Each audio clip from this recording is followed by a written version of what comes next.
नमस्कार। प्रारंभ पर आप सभी का स्वागत है। मैं अवनीश। स्क्रीन के दूसरे हिस्से में हमारे साथ एक बार फिर हैं व्यालोक पाठक जी। व्यालोक भाई, राम राम, नमस्कार। सभी चाहने वाले दर्शकों श्रोताओं सहित आपको जय सिया राम। जी, व्यालोक भाई, आज 2 किस्सा पकड़ के लाया हूँ। एक किस्सा ये है कि जिन महुआ मोइत्रा के बारे में हमने आज से लगभग 10 एक दिन पहले वीडियो किया था, जिस दिन ये कमेटी के सामने प्रस्तुत हुई थी और इनकी पूरी सुनवाई पूरी हुई थी और फैसला रिजर्व कर लिया था और अब जाके रिपोर्ट जो है वो टेबल हुई। टेबल होने के बाद इनका निष्कासन भी हो गया। तो उसी समय हम लोगों ने ये बता दिया था कि जिस आधार पर एथिक्स कमेटी के सामने ये मामला पूरा गया है, लगभग इनका निष्कासन तय था। और कल जो रिपोर्ट आई है व्यालोक भाई, जो टेबल हुई है, उसमें जो इनके ऊपर आरोप हैं, वो बेहद गंभीर आरोप हैं। महुआ की बाकी कारगुजारियां अपनी जगह, लेकिन जिस मामले में एथिक्स कमेटी ने इनकी सदस्यता को रद्द किया है, वो देशद्रोह का आरोप है। देश राष्ट्रीय सुरक्षा के लिए एक खतरे जैसी बात कही गई है और खतरा बताते हुए उस आधार पर इनकी सदस्यता खत्म हुई है, क्योंकि इन्होंने अपना लॉगिन पासवर्ड एक ऐसे व्यक्ति को दिया। एक तो ये आपराधिक मामला था, अनैतिक मामला था आप कह लीजिए, लेकिन वो दुबई से ऑपरेट हो रहा था, है ना? तो दुबई से जब ऑपरेट हो रहा था तो इसका मतलब ये कि वो एक विदेशी जमीन से राष्ट्रीय सुरक्षा को खतरा, इस आधार पर महुआ मोइत्रा की सदस्यता गई है। तो किसी हल्के-फुल्के ढंग या कारण की वजह से उनकी सदस्यता नहीं गई है।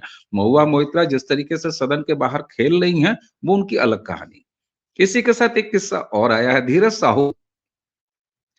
इनको केवल कहा जा रहा है व्यालोक भाई, कांग्रेस के झारखंड से राज्यसभा सांसद, लेकिन ये 77 के जमाने से और इनके ये खुद यूथ कांग्रेस के जरिए आए हुए हैं कांग्रेस में, और इनकी 3 पीढ़ियां कांग्रेस में हैं, रही हैं। तो ये कांग्रेस के खानदानी एमपी जो 250 करोड़ रुपए अलमारियों में दबा के बैठे थे। हालांकि ऑफिशियली जो इन्होंने रिटर्न फाइल किया था अपने चुनाव के समय, उस समय इनकी 36 करोड़ के आसपास की घोषित आय थी। तो 250 करोड़ तो इनके अलमारी में बंद है। तो ये एक खानदानी कांग्रेस सांसद की रवायत। तो ये 2 किस्सों पे बात करेंगे। मामला है क्या कुल? महुआ मोइत्रा का जो आधार मैंने बताया, जिस आधार पर इनकी सदस्यता गई है, इसको लेके ये महिला बाहर जिस तरीके से हल्की टिप्पणी कर रही है, उस पर आप क्या कहेंगे? बाद में एक एंगल और जो इस महिला ने कल संसद के बाहर कहा है, उस पर आएंगे, जो कि अपने प्रेम प्रसंग, अपने निजी मामलों को राजनीतिकरण करना और उसको सार्वजनिक प्लेटफॉर्म पर लेके आना, इस पर हम आगे बात करेंगे। शुरुआत करिए जरा महुआ मोइत्रा पर। देखिए, कुछ भी कहने से पहले मैं तो सबसे पहले ये कहूंगा कि यह हमारे राष्ट्रीय चरित्र के पतन के दौर को दिखाता है। हमारा राष्ट्रीय चरित्र कितना पतित और दूषित हो गया है कि हम इतने आराम से बात कर रहे हैं। मैं आपके सहित दर्शकों श्रोताओं को याद दिलाना चाहूंगा, करीब 12-13 साल पहले की एक घटना। 11 सांसद निलंबित हुए थे ठीक इसी मामले में, कैश फॉर क्वेरी, ठीक है ना। उसमें सर्वाधिक चोट लगी थी किसको? भाजपा को। भाजपा ने कोई बवंडर नहीं किया, कोई बाहर खड़ी नहीं हुई। भाजपा के शायद 5 या 6 सांसद निलंबित हुए थे और टोटल 11 सांसद निलंबित हुए थे। वो लोग चुपके से सुप्रीम कोर्ट गए। सुप्रीम कोर्ट ने कहा कि आपकी कोई सुनवाई नहीं होगी, आप लोगों ने गलत किया है, आप जाइए। मुझे नहीं लगता कि उन 11 सांसदों में मुझे 5 के भी नाम याद है या आपको भी याद होंगे, क्योंकि वो जीवन भर राष्ट्रीय शर्म में सार्वजनिक जीवन से एक तरह से संन्यास्त होकर और चले गए थे। हो सकता है एक आध वापस लौट आए हों और तुरंत हम लोगों के इस वीडियो के अपलोड होते ही कुछ ज्ञानी लोग कहने लगे कि अरे ये चले आए, वो चले आए। लेकिन न तो संसद में कोई प्रदर्शन हुआ था, न धरना हुआ था, न किसी उस समय भाजपा विपक्षी दल थे, और न ही उस समय गांधी जी की मूर्ति के आगे कुछ हुआ, और न ही किसी महिला ने बाल खोलकर और पल्लू लहराते हुए कहा था कि हम आपसे 30 साल लड़ेंगे। हमारा राष्ट्रीय चरित्र कितना दूषित हो गया है एक दशक में, यह इसकी वानगी है। बाकी महुआ पर मैं ज्यादा बात करने की इसलिए भी नहीं सोचता कि महुआ को देखकर मुझे जेएनयू के वो कम्युनिस्ट याद आते हैं जिनका एकमात्र काम चिल्लाना होता था। जिनकी बातों में कोई फैक्ट नहीं होता था, लेकिन उनकी खनखनाती शैंपेन किसी अंग्रेजी सुनकर लोगों को यह लगता था कि यह धवलकेशी महिला या यह धवलकेश बुजुर्ग, बुजुर्ग कहने पर तो खैर वो लोग नाराज हो जाते थे। तो धवलकेशी तो यह नहीं है, श्यामकेशी है। तो यह महिला जो भी कह रही है बहुत बढ़िया कह रही है, कुछ-कुछ तो कह रही है। या फिर वो जो एक कांग्रेसी अभी नया-नया बना है, विषधर राहुल का सगा, जो बिहार से तिहाड़ चला गया था और बिहार में उसने चुनाव भी लड़ा था, जीवन भी, और उस दौरान उसने अपनी झोपड़ी को बहुत शान से दिखाया था। आज उस झोपड़ी के बगल में 3 मंजिला इमारत बहुत शानदार तरीके से, वो उसने क्या किया इस बीच में मुझे नहीं पता, सिवाय कुछ चंदे के, और उस चंदे की कुल रकम 8.5 लाख रुपए थी। हाँ, अगर उसकी कोई घटिया सी किताब की रॉयल्टी इतनी आ गई हो कि वह 3 मंजिला मकान बेगूसराय में ऐसा बन गया, तो मुझे नहीं पता। तो मैं महुआ को, उसको, जिसको एक महिला के सामने मूत्र विसर्जन करने के आरोप में, और बाकी मैं कुछ कहना नहीं चाहता डिटेल्स, यूनिवर्सिटी ने बाकायदा उसको दंडित किया था। जी। आप कन्हैया कुमार की बात कर रहे हैं। मैं बिल्कुल उसी की बात कर रहा हूँ, और मैं उसका नाम भी नहीं लेना चाहता, क्योंकि ठीक है, चलिए मैंने ले लिया ना। दुर्भाग्य से वो मेरा जूनियर है, और मुझे लगता है कि वह उस संस्थान को कलंकित करने वाले लोगों में से है। खैर, महुआ ने कल जो भी कुछ किया वो उसे कहते हैं चोरी और सीनाजोरी।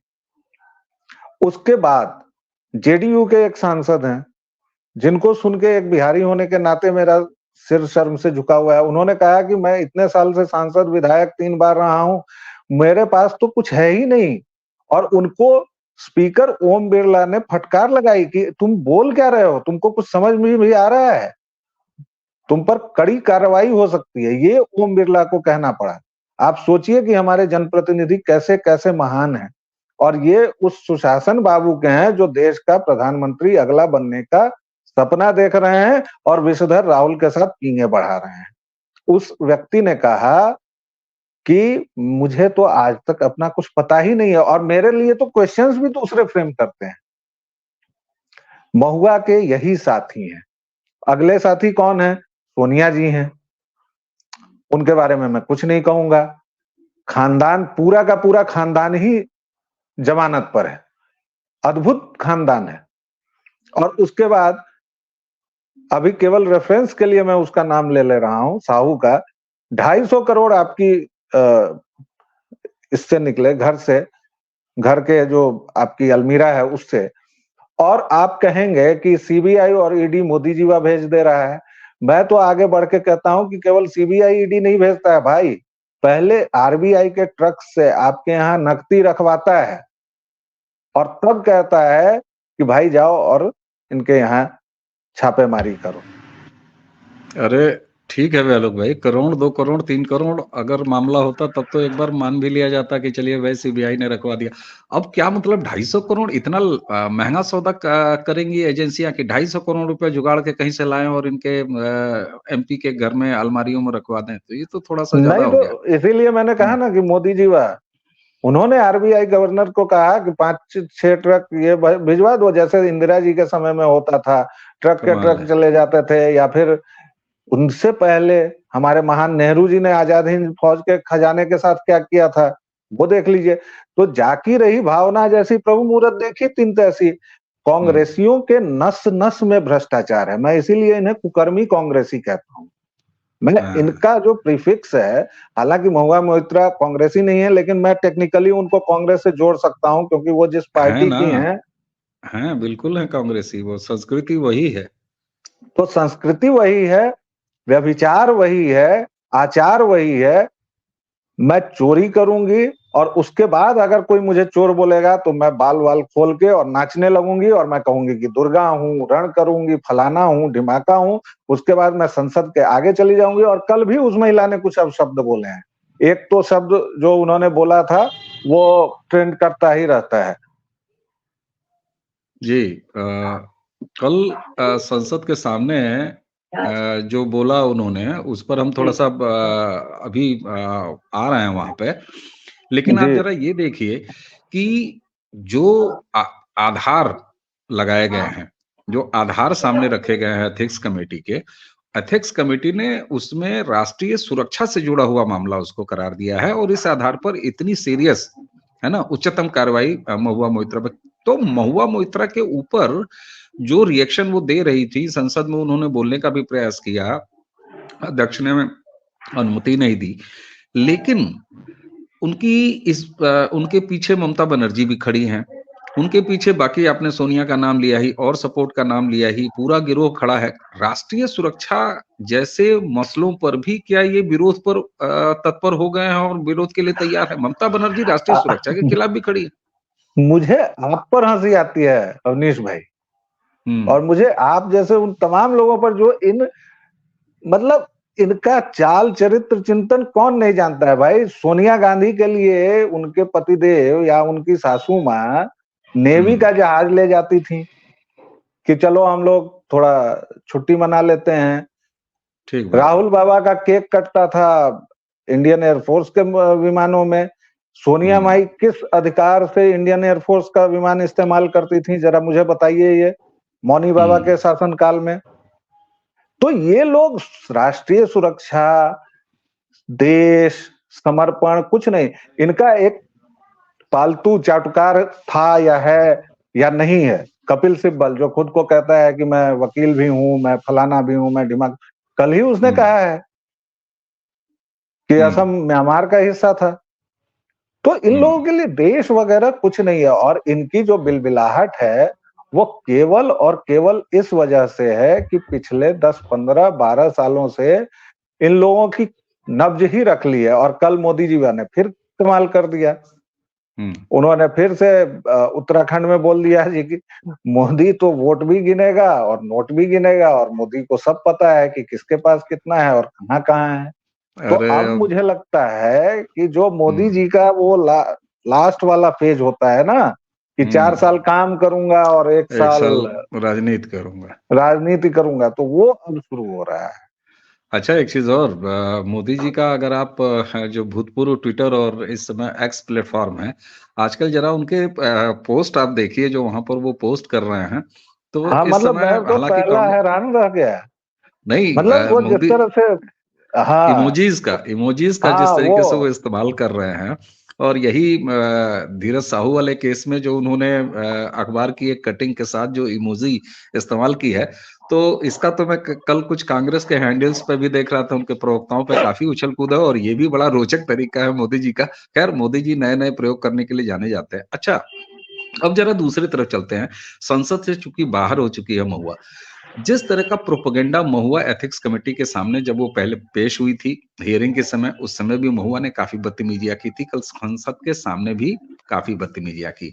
पेज 3, राजनीति में पेज 3 जैसी कोई अवधारणा अगर हो या बनाई जा सके, तो उसकी कैरेक्टर है महुआ मोइत्रा। कल जिस तरीके से उस महिला ने अपने इस पूरे मामले का राजनीतिकरण करते करते अपने उस वकील पुरुष और कहा कि हमारा उससे ब्रेकअप हुआ है, जिसकी शिकायत और साथ में जो व्यापारी जिसके पास इसने लॉगिन और पासवर्ड बेचा था उसके, इन दोनों के आधार पर, तो उसने कहा कि ये उसका रिवेंज था। आप सोचिए किस तरीके से एक अपने एक्स रिलेशन को लाकर अपने राजनीतिक करियर में, और उसके बाद अगर कोई टीका टिप्पणी करे, या हम और व्यालोक भाई इस एंगल पे अगर बात कर रहे हैं, तो ये अवसर हमको आपको किसने दिया है? इसका राजनीतिकरण किसने किया है अपने निजी रिश्तों का?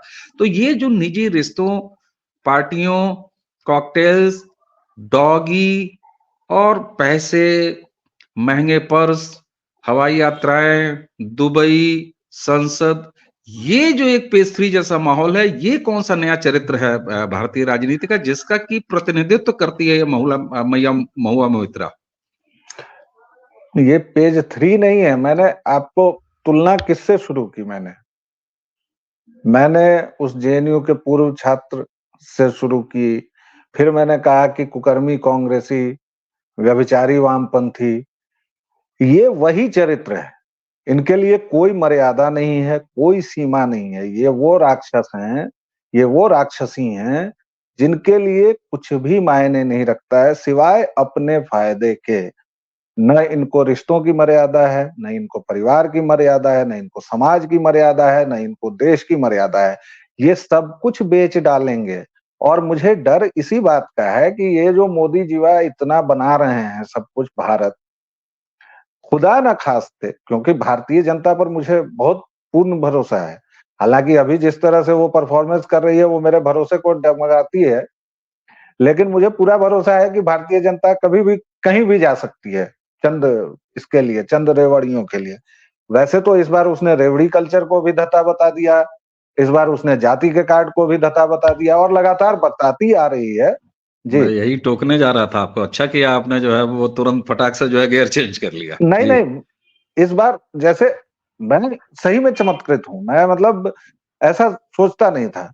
लेकिन अभी बहुत सारे इम्तिहान बाकी हैं, अभी 2024 बाकी है, अभी 2-3 राज्यों के और आगे चुनाव होंगे, 2025 के चुनाव होंगे। बहरहाल 2024 का जो सबसे बड़ा चुनाव है, अगर वो गलती से फिसला तो ये लोग केवल घात लगाए हुए भेड़िए और गिद्ध हैं, जो सब कुछ बेच डालेंगे। इसलिए इनके लिए ये मायने ही नहीं रखता है कि वो रिश्ता था। अगर वो रिश्ता रहता तो फिर भाई अभी हाल फिलहाल में उनकी बहुत सारी रंगीन तस्वीरें नुमाया हुई हैं। और मैं और आप कौन होते हैं, ये उनका व्यक्तिगत जीवन है, ठीक है। वो 49 साल अपना उम्र बता रही हैं, ठीक है, और उन्होंने ये धमकी दी है कि 30 साल और लड़ेंगी। तो मैंने तो कल इस बात का एक मतलब ये भी निकाला कि क्या वो 30 साल तक एकदम निश्चिंत हो रही हैं कि मतलब मोदी जी ही रहेंगे वहां, और उनसे वो संसद के बाहर और अंदर, अंदर तो खैर अब प्रतिबंधित हो गई हैं तो बाहर लड़ेंगी। तो फिर मैंने कहा कि ये तो उनके मुंह से गलत बात निकल गई है। अब आप अपने एक पूर्व प्रेमी के साथ एक वर्तमान प्रेमी का, उसके बाद आप चोरी और सीनाजोरी, आपने राष्ट्रीय हितों के साथ समझौता किया। इस पर अगर गरिमामय व्यवहार की मैं अपेक्षा नहीं करता किसी भी कांग्रेसी, वामपंथी या से कम इन दोनों ब्रीड से मैं ठीक नहीं बात। करता। बिल्कुल ठीक बात। लेकिन अच्छा। एक सामान्य व्यवहार अगर ये होता तो वो ये होता कि चुप हो जाते, ठीक बस। बात। बिल्कुल ठीक बात। ये तो समझ में आता है। बहरहाल जिस तरीके से ममता बनर्जी भी महुआ मोइत्रा के पीछे खड़ी हैं, इससे उनका भी चरित्र समझ में आता है। राष्ट्रीय सुरक्षा से लेके सार्वजनिक जीवन में शुचिता, चारित्रिक शुचिता और अपने निजी पारिवारिक और जीवन को अलग रखना और उसको राजनीति से न जोड़ना। खैर महुआ मोइत्रा ने कल हद करके संसद के बाहर उस पर भी अपना विक्टिम कार्ड खेलने का प्रयास किया। खैर 500 को पन्ने की रिपोर्ट है, एथिक्स कमेटी का ये फैसला है और बेहद गंभीर आधार पर ये फैसला हुआ है। गंभीर आधार मतलब राष्ट्रीय सुरक्षा का विषय वहां पर शामिल किया गया एथिक्स कमेटी द्वारा। जालू भाई अब चलते हैं जरा सा झारखंड। हालांकि ये मैटर 3 जगह से जुड़ा हुआ है। धीरज साहू साहब, ये जो है खानदानी कांग्रेसी हैं सर। ये खुद तीसरी बार राज्यसभा के सांसद हैं। 9 में बने, उसके बाद 10 में बने, फिर 18 में बने। मजे की बात ये है कि ये जो है उनका करियर शुरू हुआ है 1987 में। लोहरदगा में जी ये यूथ कांग्रेस से जो है शुरुआत किए। इनके भाई जो हैं कांग्रेस के 2 बार जो है वो लोकसभा सांसद रहे हैं। इनके दादा जो हैं, है ना? उनके पिता वो जो हैं स्वतंत्रता की लड़ाई में हिस्सा लिए थे। तो खानदानी कांग्रेसी जो कभी जनता के बीच में खुद चुनाव नहीं लड़े, इनके भाई लोकसभा का चुनाव लड़े, लेकिन ये राज्यसभा मेंबर रहे हैं। कुल 38 करोड़ रुपए के लगभग की अपनी संपत्ति जो है इन्होंने घोषित की थी और 250 करोड़। मोदी जी लगातार ये कह ही चुके हैं और मोदी जी तो लाल किले से शुरू कर चुके हैं ये कहना कि बचेगा नहीं। इधर अभी आपने बताया है उत्तराखंड में कह दिया बचेगा नहीं। आप ये बताइए, ये कांग्रेस का इस तरह का चरित्र जहां 250 करोड़ रुपए अलमारी में दबे रहते हों और उसके बाद इस तरह से कांग्रेस की और दुकानें, राजस्थान जैसा एक बड़ा अकाउंट उनका बंद हुआ, छत्तीसगढ़ जैसा एक कमाऊ अकाउंट उनका बंद हुआ। अब इस तरह के मामले हो रहे हैं।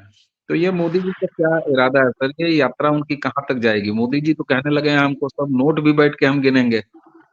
इनका यात्रा ये है, इनका अंत ये होने वाला है कि ये सड़क पर तो आ ही चुके हैं। कुछ दिनों में इनके बाल, मतलब मैंने तो मुंडवाए हैं, ये बाल नोच नोच के ऐसा कर लेंगे, जो रहस्य है इनके बाल हैं। और जहां तक आप कांग्रेसियों की बात करते हैं, तो अगर ये हालत नहीं रहती तो श्रद्धेय अटल जी को 3 ऐसे राज्य क्यों बनाने पड़ते जहां आदिवासी जनता बाहुल्य में थी। मुझे याद है कि बिहार झारखंड जब एक था, और तब भी झारखंड की क्या हालत थी, उसी तरह आप मध्य प्रदेश छत्तीसगढ़ देखिए, और अधिकांशतः इन जगहों पर, मतलब 99 से चलिए आप मान लीजिए 2004 तक, वो भी 24 घोड़ों की सरकार थी, तो वो तो अटल जी का व्यक्तित्व था, लेकिन अटल जी इस तरह के व्यक्ति नहीं थे कि भाई सबको चाबुक मारे या दिन भर उसी में रहे। उनको कविता भी थी, उनको बहुत सारे प्रेम भी थे, और सारे जीवन के, मतलब प्रकृति प्रेमी भी थे, कवि हृदय थे, बहुत सारी चीजें थी। तो मूलतः कांग्रेस का ही शासन रहा, और आप इन जगहों की दुर्दशा देखिए। फिर बंटवारा हुआ, फिर इन जगहों पर कुछ कुछ हुआ, और उसमें भी दुर्भाग्य से क्या हुआ कि झारखंड में सोरेन परिवार के हाथों पड़ गया। उसी तरह छत्तीसगढ़ में चलिए 10-15 साल रही भाजपा, तो आप आज छत्तीसगढ़ जाके देख लीजिए, रायपुर भी जाके देख लीजिए। उसी तरह ये आपका जो उत्तराखंड देख लीजिए। तो बहुत सारी चीजें इस तरह की हैं कि कांग्रेसियों के लिए ये सब खानदानी चीजें ही हैं। भाई राहुल जी भी तो खानदानी हैं। विषधर राहुल से बड़ा खानदानी कांग्रेसी कौन है? मात्र 5,000 करोड़ का मामला है। हाँ, इसीलिए मैंने धीरज साहू का वो जो पूरा कांग्रेसी खानदानी रिश्ता है और पूरा कनेक्शन है, वो इसीलिए मैंने आपके जरिए दर्शकों के सामने रखा। क्योंकि अब देखिए, जो 3 पुष्प 4थी पुष्प जिसकी कांग्रेस की चल रही है, उसका ये हाल है। नोटबंदी जैसी बात होने के बाद, जबकि वो सारा पैसा अकाउंट में हो गया, मैक्सिमम में इस समय अकाउंट से संचालित हो रहा है, फिर भी अलमारियों में 200 250 300 करोड़ रुपया रखे बैठे हैं। 2000 के नोट बंद हो गए तब ये सब हाल है, और इसके बावजूद ये लोग कहते हैं कि नोटबंदी से क्या हुआ, लोग लाइन में मर गए, गरीब मर गए। नोटबंदी से गरीब कैसे मरता है, मुझे तो आज तक समझ में नहीं आया। मैंने आज तक किसी रिक्शे वाले के पास 500 की गड्डी नहीं देखी है। मैंने आज तक किसी रेहड़ी वाले के पास नहीं देखी है 500 की गड्डी, या उस समय जो 1000 की गड्डी थी, या 2000 तो खैर बाद में आया, उस समय 500 या 1000 की गड्डी तो नहीं देखी। लाइन में भी कौन लोग लगे नोट बदलवाने, भाई उन लोगों का तो छोटे छोटे धन से काम चलता था। बहरहाल कांग्रेस, और जब मैं कहता हूं, या कोई भी, मोदी जी कहते हैं, जो भी कहता है कि भाई 70 वर्षों का घुन लगा हुआ है, ये जो देश है करीबन 70 वर्ष, मतलब ऊपर नीचे मान लीजिए 60-65 कर लीजिए, अब उसमें जोड़ घटाव भाई मत कीजिएगा, क्योंकि जनता पार्टी की जो सरकार थी वो चल ही नहीं पा रही थी, क्योंकि आपसी खींचतान इतनी थी। फिर आई चिकमंगलूर, वो इंदिरा जी फिर आ गई। मतलब मुझे तो, मैं बहुत जब्त किए हुए हूँ। इंदिरा जी का 20 सूत्री कार्यक्रम हुआ, गरीबी हटाओ। उससे पहले 2 बैलों की जोड़ी से जब ये लोग लड़ते थे, तब से ये गरीबी हटा रहे हैं। गरीब हटते चले गए, गरीबी नहीं हटी। अब ये कह रहे हैं, इनका एक प्रतिनिधि कह रहा है कि अगर देश में संपन्नता आई है तो जो मारुति से चल रहा था उसको फॉर्च्यूनर से चलना चाहिए, जो फॉर्च्यूनर से चले रहा था उसको मर्सिडीज से चलना चाहिए। मतलब मूर्खताओं की कोई सीमा नहीं होती है।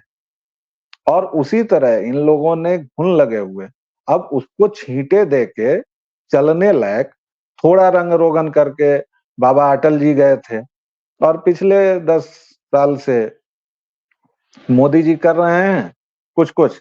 अगर देश का कल्याण होना होगा तो 24 में फिर आएंगे, और उसके बाद शायद हमें एक अच्छा रंग लगा हुआ, एक ठीक ठाक जिस पर इमारत खड़ी की जा सके, क्योंकि इन अंधों को तो दिखता नहीं है कि हो क्या रहा है।